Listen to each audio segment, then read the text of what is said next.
નમસ્કાર મિત્રો, સ્વાગત છે બધા મિત્રોનો અમારી યુટ્યુબ ચેનલમાં. હું છું આપનો મિત્ર ભાવિ વઘાસિયા. તો મિત્રો, ખાસ કરીને આ વિડીયોના માધ્યમથી આપણે વાત કરવાની છે હાલની સક્રિય સિસ્ટમોની સ્થિતિ શું છે અને હજી વરસાદની ગતિવિધિ કેવી રહેશે તે વિશેની સંપૂર્ણ માહિતી વિડીયોમાં જોશું. તો જે પણ મિત્રો નવા છે તે ચેનલને સબસ્ક્રાઇબ કરી લેજો.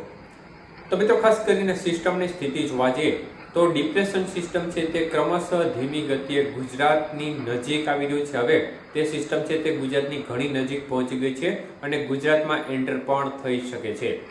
એટલે આમ જોવા જઈએ તો કાંઠા વિસ્તારમાં અત્યારે વરસાદની ગતિવિધિ જોવા મળી રહી છે. તો બાકીના ઉત્તર ગુજરાતના ભાગો છે, મધ્ય પૂર્વ ગુજરાત, દક્ષિણ ગુજરાતના ભાગો અને સૌરાષ્ટ્રમાં છૂટો છવાયો વરસાદી માહોલ ઘણા ખરા વિસ્તારોમાં જોવા મળી રહ્યો છે. ત્યારે મિત્રો, ખાસ કરીને સિસ્ટમ હજી અંદર આવવાની શક્યતાઓને પગલે એક પ્રકારે ફરીથી છૂટો છવાયો વરસાદી માહોલ હજી ચાલુ જ રહેશે.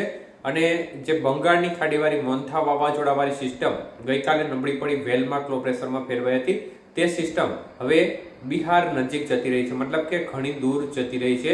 એટલે ખાસ કરીને અરબી સમુદ્રવાળી જે ડિપ્રેશન સિસ્ટમ છે તેની વધુ અસર અત્યારે કાંઠા વિસ્તાર નજીક રહેવાની શક્યતાઓ દેખાઈ છે, કારણ કે સિસ્ટમ અત્યારે ધીમી ગતિએ ગુજરાત નજીક આગળ વધી રહી છે અને આ સંજોગોમાં કાંઠા નજીક વરસાદની તીવ્રતામાં ફરી એકવાર વધારો થઈ શકે છે.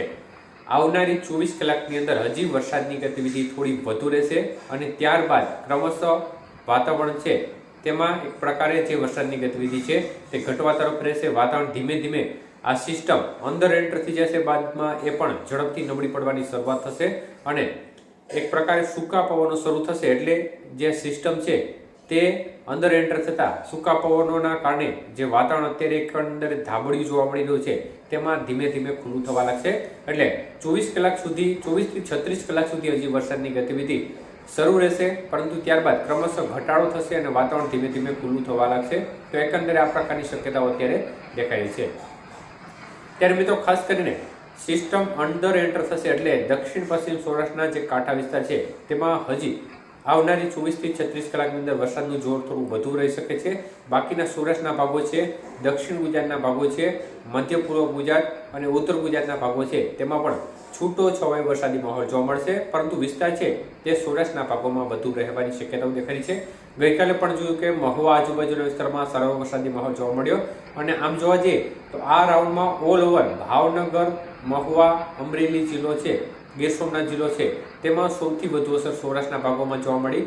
દક્ષિણ ગુજરાતમાં તો ઓલ ઓવર અસર વધુ જોવા મળી, પરંતુ જે સૌરાષ્ટ્રનો ભાગ છે તેમાં આ જે કાંઠો છે તેમાં વધુ સક્રિયતા જોવા મળી, જેને પગલે વરસાદની ગતિવિધિ એ વિસ્તારમાં થોડી વધુ જોવા મળી.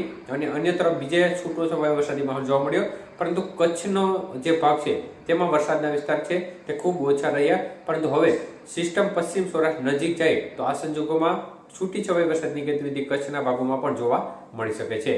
તો હજી 24 થી 36 કલાક જેટલો સમયગાળો આપણે કાઢવાનો છે. ત્યારબાદ એકંદરે વાતાવરણ ખુલ્લું થવા લાગશે અને જે તીવ્રતા છે તે વરસાદની ક્રમશઃ ઘટવા તરફ ચાલુ થઈ જશે. તો એકંદરે એક સારા સમાચાર ચોક્કસપણે ખેડૂત મિત્રો માટે ગણી શકાય, કારણ કે અત્યારે ખેડૂત મિત્રોને ઘણા ખેતરમાં કામ છે તે પેન્ડિંગ પડેલા છે.